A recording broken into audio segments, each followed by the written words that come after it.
trouxendo uma entrevista aqui da Eletrolar News para poder falar um pouquinho de como que funciona o varejo ali na região amazônica. E você imagina, né, a complexidade. Região amazônica, muita parte da logística é feita por rios, e aí você tem seca, você tem alta de rios, né? E também tem uma outra questão que 26% do território brasileiro é representado por essa região, sendo que apenas 4% da população está ali. É muito complicado também fazer a logística nesse ambiente, porque o pessoal está espalhado, né? São poucos centros urbanos com muitas pessoas, por exemplo, Manaus e algumas outras poucas cidades aí. É uma operação que é bastante complexa, mas que o Grupo Bemol tem feito com maestria. Exatamente para falar sobre esse tema e vários outros, que eu converso agora com o Marcelo Froma, CFO, diretor financeiro e comercial do Grupo Bemol. Prazer ter você conosco, Marcelo. Muito prazer, Igor. Muito obrigado pelo convite. Agradeço o Eletrolar aí pela oportunidade. Uma alegria estar aqui. Bom, para quem não conhece o Grupo Bemol ainda, né? Explica para o pessoal, Marcelo, assim, qual a importância do grupo, como que vocês começaram, quais foram os marcos aí do grupo na região. Vamos lá. Então, é um grupo de origem familiar, né? Com uma história muito longeva. São 82 anos de história. Então, aqui na Amazônia Ocidental, foi fundada em Manaus por 3 irmãos. Eram imigrantes marroquinos, né? Que vieram para o ciclo da borracha. A família, no início do século no final do século XIX e início do século XX. E aí, em 1942, a Bemol começou como uma distribuidora de medicamentos. Curioso isso, porque, enfim, foi o primeiro negócio. E aí foi evoluindo, e aí com o advento da Zona Franca de Manaus, né, se tornou interessante a questão de venda de eletromóveis, eletrônicos principalmente, e aí a Bemol migrou para esse segmento, e desde aí vem crescendo e sendo seu principal linha de negócio o varejo de eletromóveis.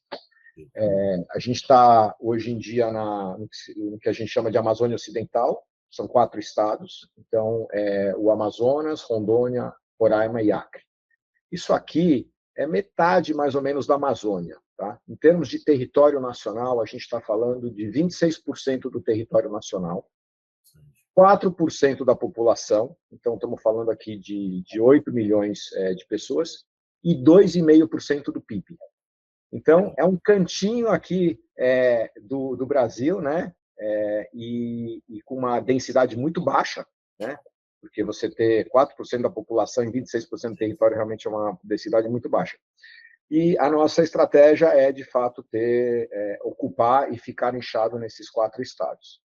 Então, a Bemol tem como seu principal negócio, de fato, a parte de eletromóveis, mas ao longo dos últimos anos, até pela questão do apocalipse do varejo, a gente tem feito uma série de inovações, diversificações, pautado nossa estratégia em buscar criar, de fato, um ecossistema para participar ativamente da vida do cliente todos os dias.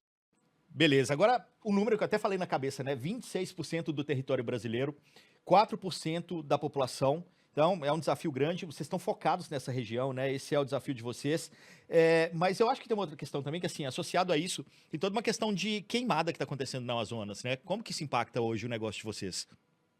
Eu acho que a seca impacta mais do que a queimada diretamente no nosso negócio, né? A gente tem vivido já um segundo ano de uma seca muito, muito forte.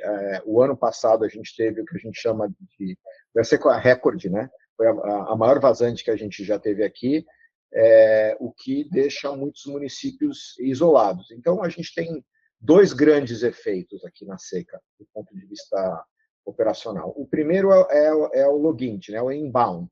Por quê? Para entender, a Bemol, em torno de 35% do que a gente vende, a gente compra na Zona Franca de Manaus.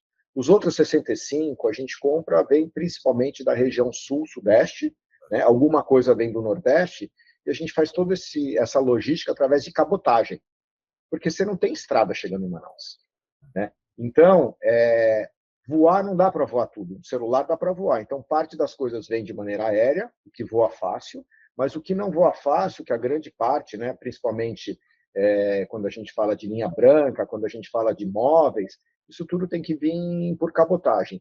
E aí a gente tem centros de consolidação em Itajaí, em Santos, em Pecém, e toda semana tem navio que está passando nesses centros de consolidação, coletando containers e trazendo para cá. A Bemol provavelmente hoje é a empresa que mais traz produto para Manaus, em todo, de todas as empresas aqui que existem hoje em dia na região. Então, a gente é o maior fluxo de mercadoria que sobe em direção a Manaus, né? Então, quando você tem a seca, como que isso aqui impacta? Vamos lá, grande parte do trajeto ele é marítimo, mas em algum momento você tem a transição fluvial, né? Quando você entra no Pará. E aí, quando você entra no Pará, quando você tem a seca, você começa a ter várias restrições. Então, nos navios grandes armadores, a questão do calado não é suficiente, a profundidade da água não é suficiente para esses calados, eles começam a deixar de poder navegar. E aí a gente começa a ter restrições de navegação, e aí você tem que buscar modelos alternativos. Então, esse ano, por exemplo, que a gente já teve uma série de aprendizados em relação ao ano passado, os portos que a gente tem aqui, que são bem avançados, os portos são privados, né? A gente tem 2 portos privados onde a gente recebe esses armadores, eles avançaram parte da sua estrutura portuária flutuante para o ponto aonde você tem o menor nível e que ele fica intransponível para os navios. E aí, por que eles fizeram esse avanço? Porque os navios dos armadores chegam nesse porto e eles fazem um transbordo para balsas que têm um calado muito menor e que conseguem aí fazer o transporte. Então, a gente achou uma solução. Mas isso tudo aqui significa, no final das contas, custo, né?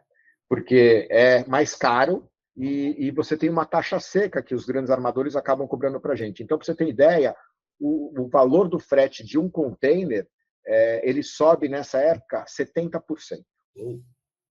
Né? Então, isso tem um impacto de custo muito grande. E também, do ponto de vista operacional, não é só flores, tá? A coisa é muito dinâmica. Só para você ter ideia, aconteceu essa madrugada, tá? Num desses transbordos aqui para a balsa, houve um acidente com uma balsa, ela tombou 8 containers que estavam vindo no armador, caíram na água. Um deles é nosso. Tá? Então, assim, olha os transtornos e os custos que você tem aqui para poder trabalhar. Então, isso aqui muito no inbound. Quando você fala do outbound, eu tenho 2 grandes operações. Uma, naturalmente, abastecimento de loja, né? Então, de novo, vou te dar um exemplo. No Amazonas, são 62 municípios. Manaus, mais 61 municípios. Tem município que leva 2 semanas de barco para você levar a mercadoria, seja para abastecer uma loja ou para você entregar mercadorias de clientes, porque como a gente tem hoje toda uma estrutura dedicada, uma operação dedicada de e-commerce combinado com lojas, tem alguns municípios que eu atendo só pelo e-commerce, mas eu tenho estrutura dedicada à logística para botar no porão dos barcos, que são barcos de passageiros, que levam essas mercadorias para os clientes. O que eu quero dizer é o seguinte, que nem você tem uma frota de caminhão, etc., aqui na Amazônia você não tem frota de barco dedicado para fazer transporte de carga, tá? Isso aqui não existe. Então, você tem alguns barcos regionais que fazem o trajeto no dia a dia para levar passageiros e utilizam a estrutura do porão desses navios, desses barcos, para levar produtos. Então, hoje, a gente tem toda uma relação contratual já de ter o espaço contratado dentro desses barcos regionais, que são exatamente o espaço onde a gente faz o fluxo de envio das nossas mercadorias. E aí, até para não me tornar muito extenso, porque isso aqui quando você vai descendo no detalhe, cada vez tem mais complicou. É a grande curiosidade da região do seu trabalho aí, né? Então, uma hora é o barco, né? Mas tem hora que você também tem rodo fluvial. Então, você vai de uma parte por estrada e aí você vai na balsa. E na balsa, aí vai o teu caminhão em cima. Então, tem hora que eu saio com o caminhão do CD, subo numa balsa, e aí a balsa atravessa, às vezes volta para uma rodovia, ou às vezes chega num determinado porto, e numa cidade, na verdade, essa balsa, e não tem um porto para a balsa tirar as coisas de uma maneira estruturada. Então, abre o caminhão, retira os produtos, muitas vezes tem que levar para pessoas ficarem carregando, assim, é uma logística muito complexa. E mesmo tendo 61 municípios aqui no interior do Amazonas, não é que a população em cada município está concentrada, você tem comunidades em volta desses municípios. Então, às vezes, chega nesse município, eu preciso botar numa canoa a geladeira para poder levar até a comunidade daquele cliente. Então, de fato, aqui é uma complexidade. Com a seca, tudo isso aqui, que já é extremamente complexo, se torna, assim, um desafio enorme. né? Porque muitas vezes, para você ter ideia, tem cidade hoje, por exemplo, Erunepé, no interior do Amazonas, que a distância que ele tem que percorrer para chegar na água hoje, por causa da seca, são 4 quilômetros. Então, imagina o rio desceu por causa dessa redução de cota, ele ficou distante 4 quilômetros da cidade. Então, assim, torna algo que a gente tinha um SLA de entrega, eventualmente de 10, 12 dias, eu tenho que mudar para 30. Né? Então, realmente é uma tarefa bastante complexa essa questão da logística. Mas por quê? Não existe modelo alternativo, não é uma questão nem de tecnologia, né? A questão ela entra numa questão mais sazonal. Assim, a seca ela dura, um período crítico de 3 meses. Então, fora desse período de 3 meses, a gente consegue ter um atendimento com nível de qualidade muito melhor, né? Mas, durante esses 3 meses, o cliente compreende, até porque ele entende essa realidade que ele está vivendo. Então, ele até tenta também se planejar para não ter que fazer compras de necessidades que ele já sabe que ele vai ter nesse período. Ele tenta antecipar esses momentos para poder fazer essas compras. E aí acaba sendo um Brasil de vários Brasis, né? Até para a gente poder entender também um pouco da peculiaridade da região. Qual a representatividade da categoria de elétricos aí, de eletroeletrônicos nas lojas de vocês? Então, vamos lá. Pra você ter ideia, a linha branca hoje, para mim, é 30% da venda. Tá? E celular, por exemplo, é 23% da minha venda. Então, mais da metade do que eu vendo é linha branca e celular. Tá? Vídeo é 8%. Então, assim, eletro, se eu pegar todas as categorias, deve ficar na casa dos 70%. Você comentou lá no começo sobre tecnologia também, né? A gente falou muito aí de logística, de como que vocês estão investindo em inovação e na logística para poder chegar com o produto na ponta, mas se eu falar da porta para dentro, né? O que vocês estão usando também de tecnologia em termos de ferramentais aí, inteligência artificial, CRM, o que vocês têm na mão? Bom, primeiro, assim, do ponto de vista de canal, né? Eu acho que assim o e-commerce é fundamental assim dentro da nossa operação. Você tem ideia, antes da pandemia, que não faz tanto tempo, não, mas às vezes a gente já esquece, olha e acha que faz um tempão atrás, né? A gente vendia 2% através do nosso canal digital. Ele era extremamente pouco representativo, né? E hoje em dia a gente já está em 17%. Então, assim, em 5, 6 anos a gente praticamente multiplicou isso aqui por 8, né? Tendo que o meu volume de vendas também aumentou, né? O que a gente cresceu em vendas de 2018 para agora, 100%. Então, a gente dobrou o tamanho da companhia em 6 anos. Então, a gente dobrou o tamanho da companhia e a gente multiplicou por 8 a participação do canal digital, o que é muito relevante. Até porque, no canal digital, ele tem permitido a gente trazer uma série de inovações. Primeiro, porque eu consigo estender e dar oportunidade de vender para os meus clientes sem eu ter loja.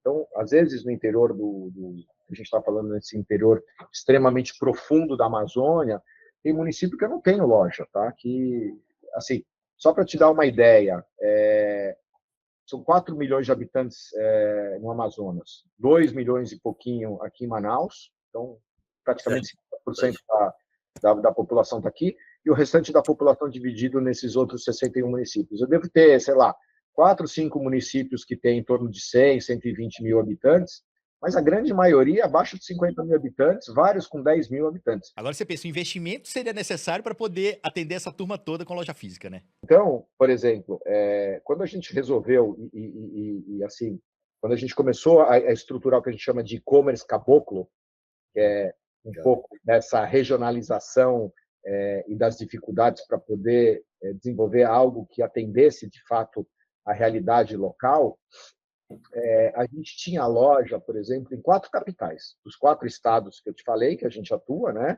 Então, a gente tinha loja em Manaus, tinha loja em Boa Vista, tinha loja em Porto Velho e tinha loja em Rio Branco, são as 4 capitais. E tinha também loja em 2 cidades do interior do Amazonas, que é Manacapuru e Taquatiara, que são cidades que você tem acesso em 2 horas, rodoviário, né? São cidades com 120 mil habitantes, então está dentro de um contexto tradicional de eu conseguir atender como em qualquer outro lugar. Então, a gente estava em 6 cidades. Hoje, com lojas, a gente está em 22 cidades. Tá? Então, eu tenho loja hoje que eu abri em cidades que têm 100 mil habitantes, que nem, por exemplo, e aí a dificuldade é, de fato, a questão logística. Parintins, ficou super famosa, Festival de Parintins, etc, etc, que é uma loja nossa que a gente abriu 3 anos atrás e está indo super bem. Tá? Eu tenho loja, por exemplo, em Manaquiri. Manaquiri tem 15 mil habitantes.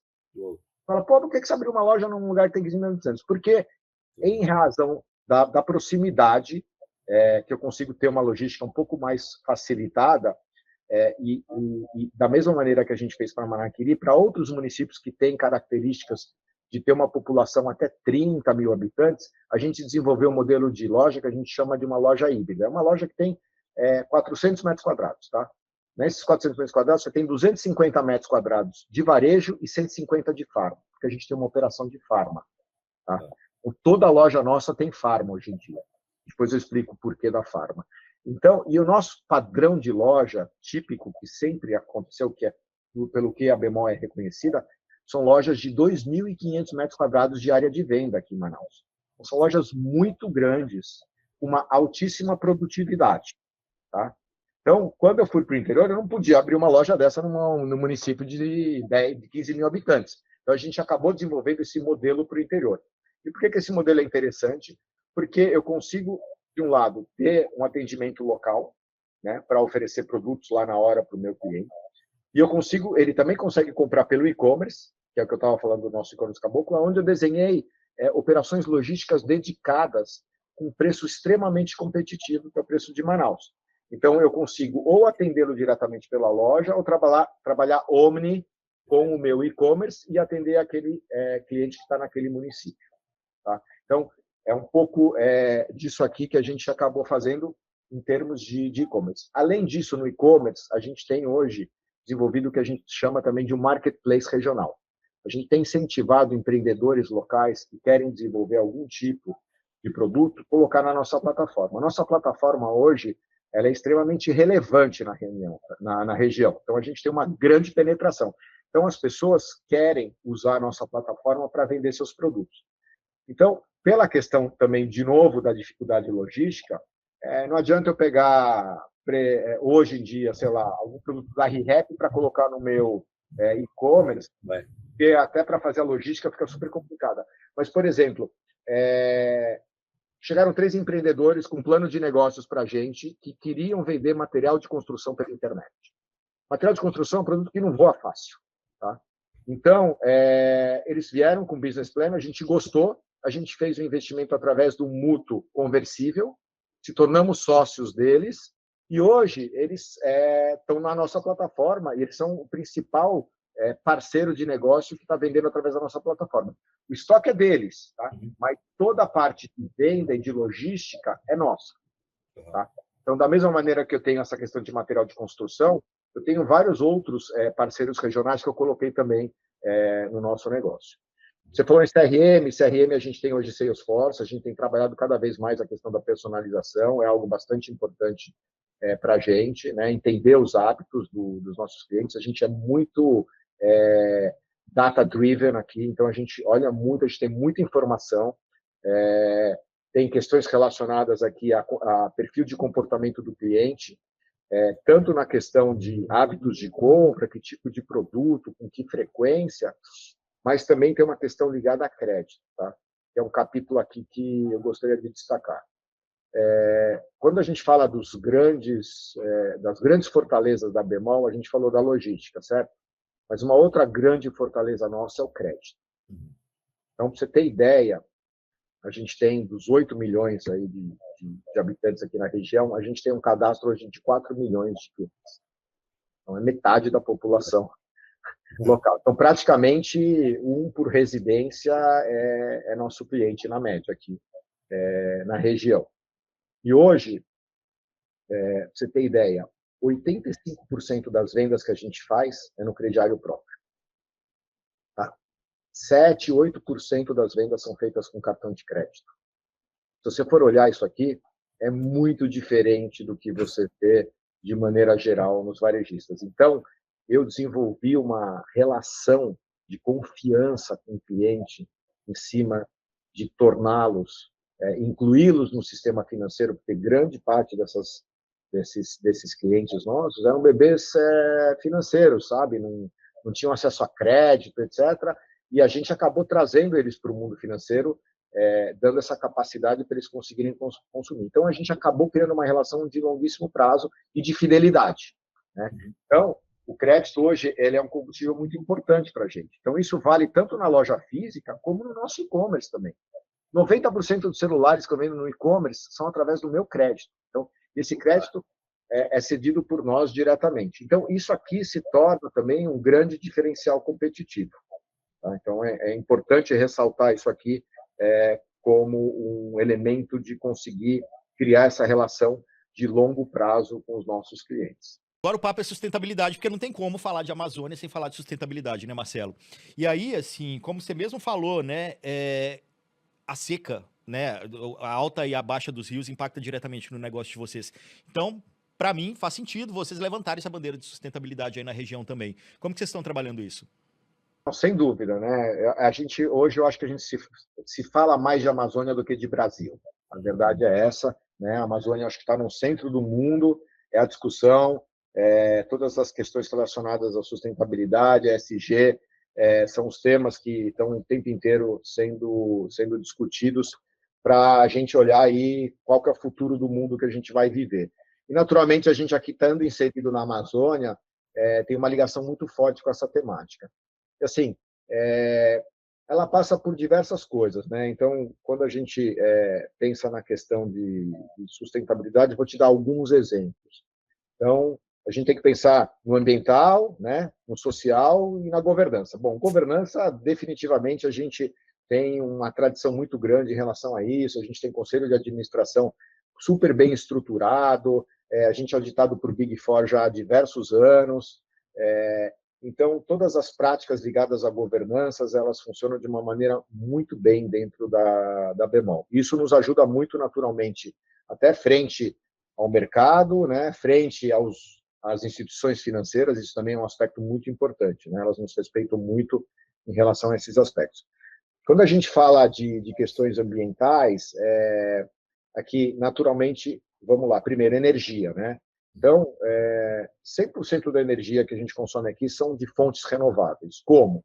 Primeiro, a gente compra muita energia no Mercado Livre, mas com a limitação de que ela seja sempre de uma fonte renovável, tá? Nada de fonte térmica ou de consumo de combustível fóssil. Tá? Então, sempre de fontes renováveis. Naturalmente que eu não consigo ligar todas as nossas instalações no Mercado Livre, até porque você tem um investimento mínimo, um consumo mínimo, etc, etc.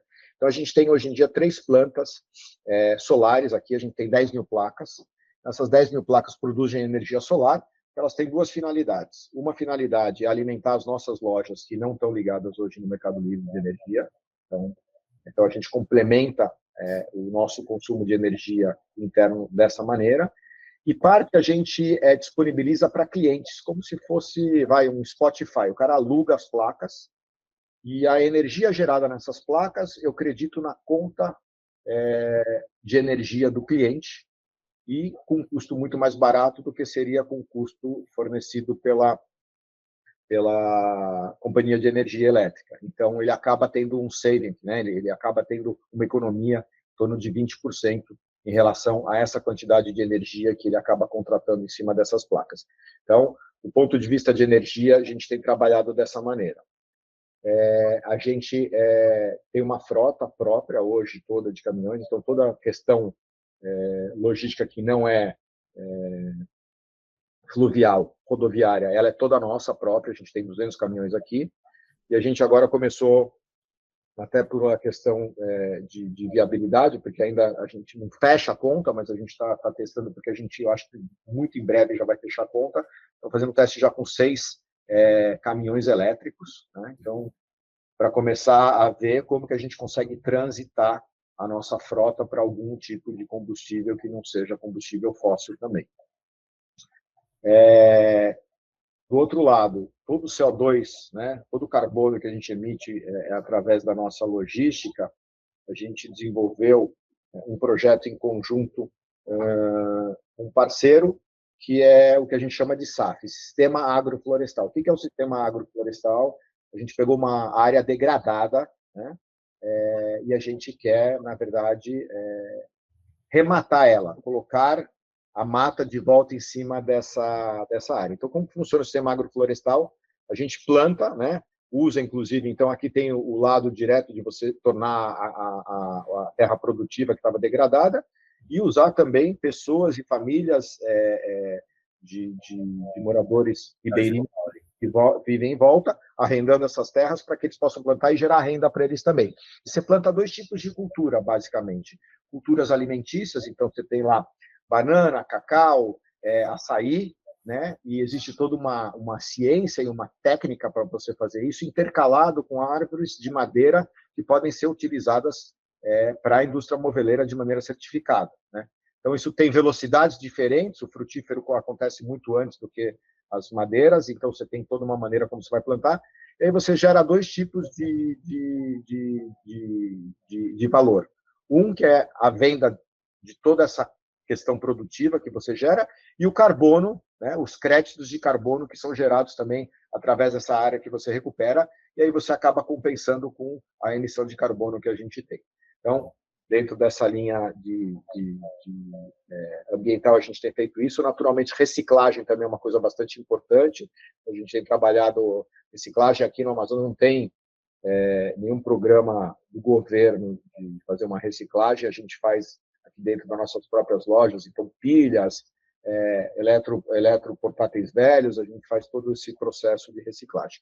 E quando a gente vai, desculpa, para o social, a gente tem desenvolvido várias coisas aqui. Então, o primeiro, empoderamento feminino aqui, naturalmente, é algo bastante importante que a gente faz. Quando a gente pensa em empreendedorismo, a taxa feminina de empreendedoras, na média do Brasil, é em torno de 40%. Tá? Um pouco abaixo de 40%. Quando você vem para o Amazonas, é muito menor. Né? Então, a gente entende aqui que a gente deveria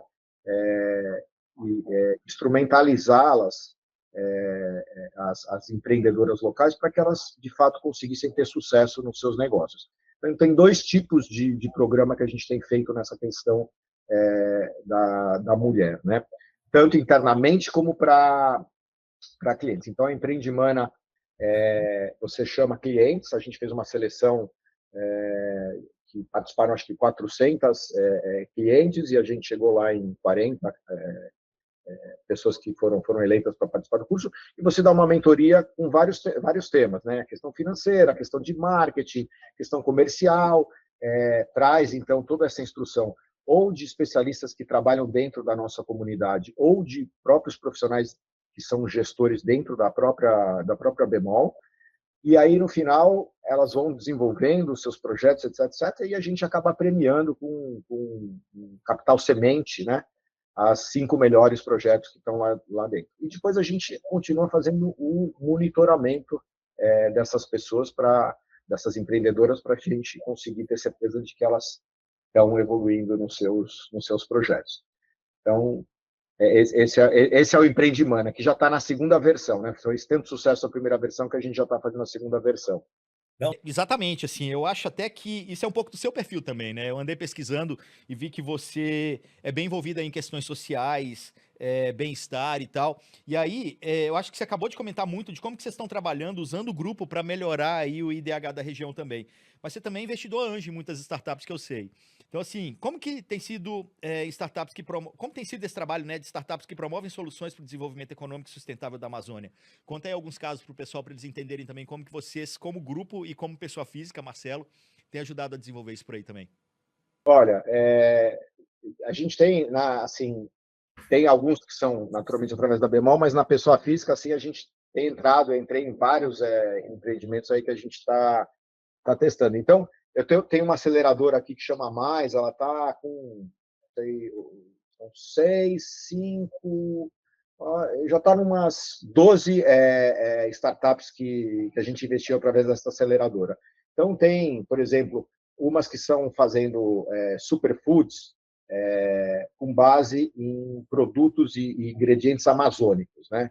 Então, esses superfoods, hoje, o mundo está cada vez mais buscando, chama Mata, tá? MAHTA. A Mata está indo super bem, acho que já está vendendo mais de 1 milhão por mês, assim, tem rampado, tem crescido. Então, são sempre soluções que buscam a bioeconomia, né? Então, como que eu consigo usar a força da floresta para algum produto que pode ajudar as pessoas na melhoria de qualidade de vida. Então, por exemplo, isso aqui é uma das empresas que tem dado certo. Outra tem feito e desenvolvido, por exemplo, balas veganas, também com balas de goma vegana, com ingredientes da floresta, que não tem lactose, que não tem nenhum tipo de espessante, enfim, de questões químicas dentro do produto, e que já montou, por exemplo, alguns quiosques em alguns shoppings em São Paulo, está indo super bem também e está dando certo. Tem uma empresa que chama Viva Lá, que é de turismo consciente e comunitário, e eles fazem então uma série de expedições para explorar as riquezas que você tem dentro da Amazônia. Então, por exemplo, fazer a expedição para o Pico da Neblina, que é uma coisa super legal, super interessante. A Viva Lá tem desenvolvido soluções através disso, também é uma das nossas investidas. Então, não necessariamente é só produtos ligados ao ramo de alimentação, produtos ligados ao turismo, tem também, na mesma lógica que eu falei para você desse sistema agroflorestal que a Bemol tem feito esse negócio, a gente também, como pessoa física, tem investido diretamente, tem uma que a gente investiu direto, eu, o Denis, e mais alguns empresários locais, que chama exatamente Remata, a gente colocou esse nome de propósito, então a gente tem a nossa fazenda mesmo, que a gente está começando agora a fazer esse sistema agroflorestal, que a gente acredita bastante, que é uma maneira extremamente interessante, porque assim, a floresta não vai ficar de pé se você não trouxer prosperidade para o ribeirinho. Assim, não adianta você querer que ele não desmate se você não der oportunidade para ele prosperar. Tá? Então, a gente tem buscado sempre desenvolver essas soluções. E, assim, tem outras questões que a gente está ligado muito à indústria também que a gente tem feito, que isso demora um pouco mais de tempo, são coisas mais de longo prazo, mas que eu acredito muito, que é buscar também elementos da floresta para a indústria de cosmética, né? E também para a indústria médica, né? Então, tem algumas coisas que a gente está desenvolvendo que estão com princípios ativos para tratar psoríase, então, que é uma coisa bastante interessante. Então, isso também é através de uma outra aceleradora que a gente também está colocando dinheiro, onde ela mapeou todos os projetos que tinham relacionados à Amazônia que estavam na academia, no Brasil inteiro. E selecionou quais eram os projetos que eram mais interessantes, e ela está fazendo hoje, ela faz exatamente o papel entre a academia e a indústria que tem um interesse naquele produto. Então, esse tipo de negócio que a gente está investindo. Mas um super legal aqui, que eu não sei se vai dar certo, mas eu adoro esse projeto, você sabe o que é um ecranoplano? Não, nem ideia. O ecranoplano surgiu na época da Guerra Fria, que a Rússia usava, são um barco voador. É um barco que voa com o que a gente chama de efeito solo, muito próximo à lâmina d'água, né, para não estar no alcance dos radares, mas ele tem uma propriedade que é muito interessante, que o consumo de combustível é muito baixo, muito mais baixo do que esse de voar alto. E aí ele não é tratado como um avião, ele é tratado como uma aeronave, ele é tratado como um barco, o que também, em termos de legislação, é muito melhor, porque ANAC é muito complexo, marinha é muito mais fácil. Então, o que a gente quer fazer é um barco voador para você fazer deslocamentos sobre a lâmina dos rios no Amazonas, tá? Na Amazônia, em geral. Então, chama Aero River, depois se tiver curiosidade, pode dar uma olhada e tal. São 3 estudantes amazonenses que foram fazer pós-doc no ITA e montaram esse projeto. E aí depois eles chegaram na gente e falaram, pô, se a gente tem essa ideia, tá, não sei o quê, a gente está precisando de um pontapé inicial, não sei o quê, então a gente entrou como investidor anjo. Então eles acabaram agora de fazer uma rodada, eles receberam 10 milhões do FINEP para poder fazer o protótipo, porque a gente já tem um protótipo de 1 para 25, ou seja, 4 vezes o tamanho, e agora eles vão fazer o protótipo de 1 para 1, eles pegaram esse financiamento de 10 milhões. Cara, se isso aqui der certo, é um barco que pode levar até 10 pessoas, ou 1 tonelada. Mas aí resolve-se o problema da seca, né? Resolve-se de um lado o problema da seca e além disso, né, é um transporte muito interessante, porque ele anda a 150 quilômetros por hora, então, assim, muda a questão logística aqui, né? E eu acho que esse negócio de tecnologia, a gente, de fato, precisa achar coisas que vão transformar a questão na região. Então, o Aero River aí é uma paixão xodó que a gente tem aqui, que a gente está investindo e a gente acredita que vai dar bastante certo.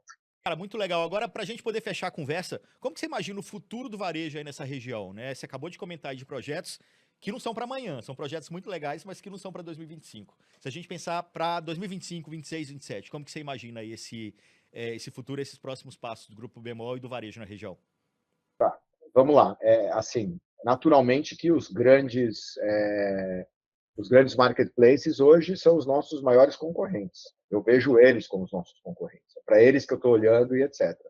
E aí é bastante complexo, né? Eles têm bolso infinito, né? Se pegar Mercado Livre, se pegar a Amazon, bolso infinito para investimentos. O Mercado Livre vai investir 23 bilhões esse ano aqui no Brasil.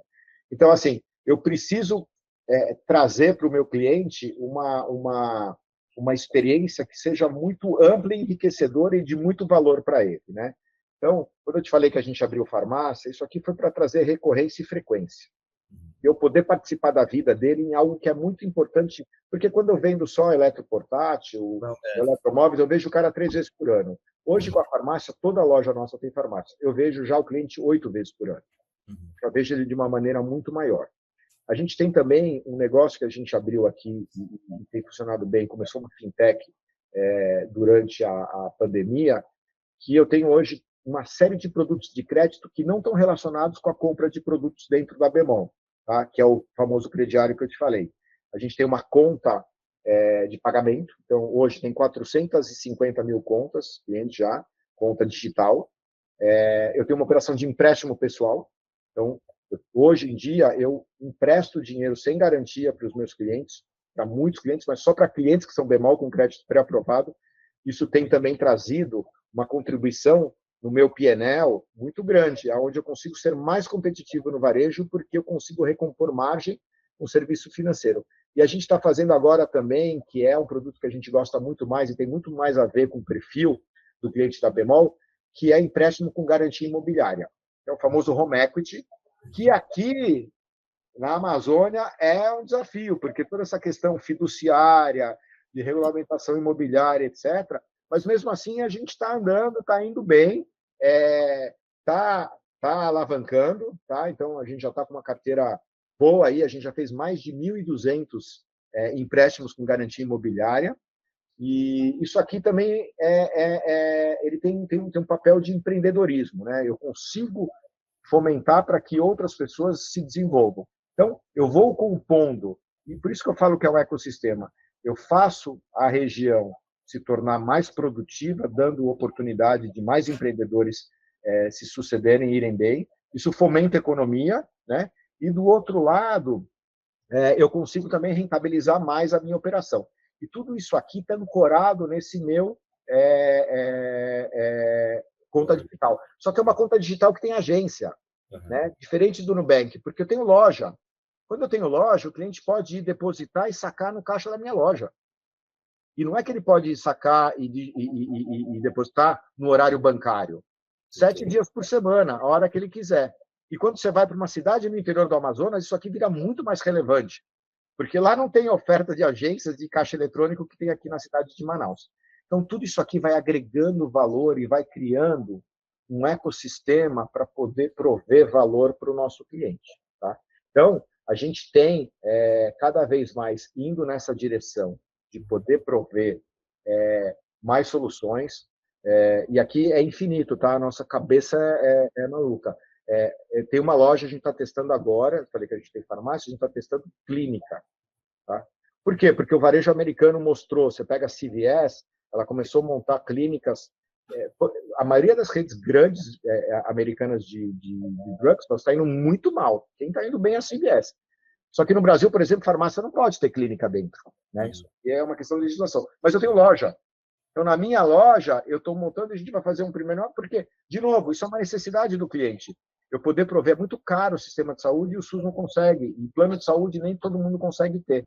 Então, eu quero prover hoje exames clínicos, né, de análise clínica, de imagem, para que também isso aqui possa fazer parte de eu atender as necessidades do nosso cliente. Então, eu não vejo como você sobreviver única e exclusivamente sendo aquele varejo tradicional que você compra o produto por X, bota uma margem em cima e entrega para o cliente. Isso aqui acabou. Tem dias contados, na minha opinião. Tá?